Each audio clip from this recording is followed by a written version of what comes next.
बहुत बहुत शुक्रिया मुजम्मिल साहब। मैं आपसे सबसे पहले ये पूछना चाहता हूँ कि अभी 15 दिन पहले 16 जून को हुकूमत ने पेट्रोल की कीमत में 5 रुपये इजाफ़ा किया और आज 1 जुलाई को 9 रुपये इजाफ़ा कर दिया है। तो आपके ख्याल में ये इजाफ़ा जो हुकूमत ने किया है ये कोई मजबूरी के तहत इंटरनेशनल मार्केट को सामने रख कर किया है या आप इसके बारे में कुछ और कहेंगे? शुक्रिया हामिद साहब। जब 15 जून को इन्होंने पेट्रोल की कीमतों का ऐलान किया था जी, तो उस वक्त पेट्रोलियम लेवी 78 रुपये फी लीटर ले रहे थे जी। आज जो कीमत नई आई है उसमें पेट्रोलियम लेवी 78 से बढ़ा के 83 रुपीज़ हो गई है। 5 रुपये लेवी की मद में बढ़ाए और 2.5 रुपये कार्बन टैक्स, तो यानी कि 7.5 रुपये जो 8 रुपये में इन्होंने अपने टैक्स की मद में लिए। ठीक है। आलमी मार्केट में रेट बढ़ा था ईरान इसराइल की कशीदगी में, तो उसके बाद वो उससे नीचे ही आ गया। जिस दिन कशीदगी हुई थी उस रेट से नीचे ही आ गया आलमी मार्केट में रेट जी। तो ये हुकूमत ने अपने लिए टैक्स इकट्ठा किया। अच्छा, तो ये जो टैक्स इकट्ठा किया है, लेवी जो है वो तो फेडरल गवर्नमेंट के पास ही रहती है, तो जो टैक्स इकट्ठा किया जाता है वो तो फिर सूबे को भी मिलता है, तो इसमें तो आपका भी फायदा है।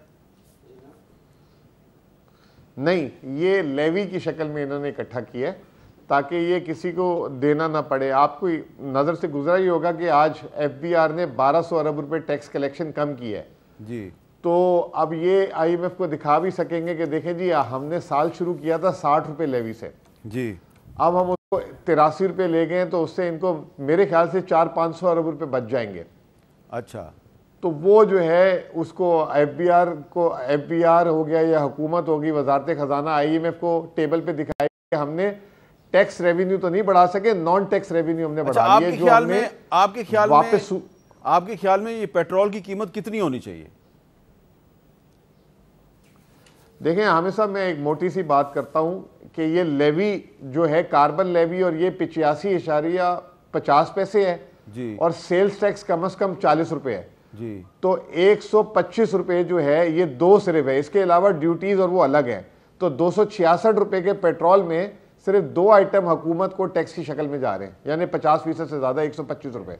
अच्छा, तो अगर सारे टैक्स आज सिफर कर लें, जो खान साहब के दौर में पेट्रोलियम लेवी सिफर कर दी गई थी, तो आज आवाम को जो है ये 115-20 रुपए का पेट्रोल फी लीटर मिलता। अच्छा, अब आपने खान साहब के दौर का जिक्र किया है तो मुझे याद है कि खान साहब के दौर में मैं 2021 की बात कर लेता हूँ कि उस वक्त जब पेट्रोल की कीमत में तकरीबन 10.5 रुपये का इजाफ़ा हुआ था तो आपने तो उसको डिफेंड किया था और आपको शायद याद भी हो, और मेरे पास आपकी एक ट्वीट भी है जिसमें आप कह रहे थे कि ये बिल्कुल सही इजाफ़ा किया है। तो उस वक्त वैसे पेट्रोल की कीमत 127 से बढ़ाकर 137 रुपये फ़ी लीटर की गई थी, तो वो भी तकरीबन 10.5 रुपये के करीब थी। तो उस वक्त तो आप डिफेंड कर रहे थे, तो अब आप इसको अपोज क्यों कर रहे हैं? नहीं, मैं अभी भी अपोज नहीं कर रहा, और डिफेंड अगर ये इन्होंने आलमी मार्केट में कीमत बढ़ी होती तो करता कि अपनी जेब से आप पैसे ना दें। तो ये आपका पॉइंट ये है, सवाल का जवाब ही मैंने आपका पॉइंट ये है कि इंटरनेशनल मार्केट में पेट्रोल सस्ता है और पाकिस्तान ने पेट्रोल महंगा कर दिया जी। अब ये जो 8-9 रुपए जो बढ़ाया है, इसमें 7.5 रुपए तो इन्होंने टैक्स लागू किया है ना जी। तो अगर ये टैक्स ना लागू होता और ये आलमी मार्केट की उतार चढ़ाव होता तो फिर तो मतलब इन पे तनकीद का जवाब ही नहीं बनता। ठीक है, तो ये तो टैक्स है। और दूसरी बात ये कि जब नीचे आई थी 60 रुपए से इन्होंने 70 रुपए लेवी किया, फिर उसके बाद 78 रुपए किया, तो 8 रुपए इन्होंने, याद होगा आपको, कि खूनी सड़क के लिए बढ़ा दिए थे। ठीक है, उस वक्त हमने ये सवाल किया था कि अगर आलमी मार्केट में बढ़ेगी तो आप क्या करेंगे, तो कोई जवाब नहीं दे सके थे वजीर आजम। तो ये सूरत हाल। दूसरी बात, मैं हामिद साहब एक बात आपको और बताना चाहूंगा कि जिसका खान साहब ने जो एक काम किया था, जिसका फायदा आज तक उठा रहे हैं, 2018 तक पेट्रोल पे सेल्स टैक्स होता था जी, तो खान साहब ने सेल्स टैक्स सिफर कर दिया था जब आलमी मार्केट बढ़ी थी, पेट्रोल की कीमतें बढ़ी थी।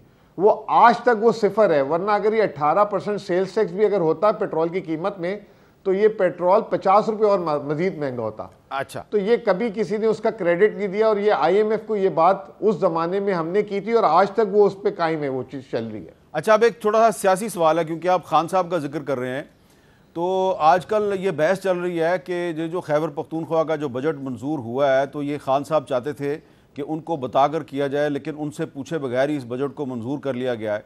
तो इस एतराज़ का क्या जवाब देंगे, क्योंकि ये एतराज़ तो आपकी पार्टी के अंदर से भी आ रहा है। बिल्कुल, ये एतराज़ बिल्कुल जायज़ एतराज़ है। और खान साहब जो है 15 मई से मुसलसल ये पैगाम दे रहे थे कि जी मेरे पास आके जो है बजट को डिस्कस करें और मैं डायरेक्शन दूं।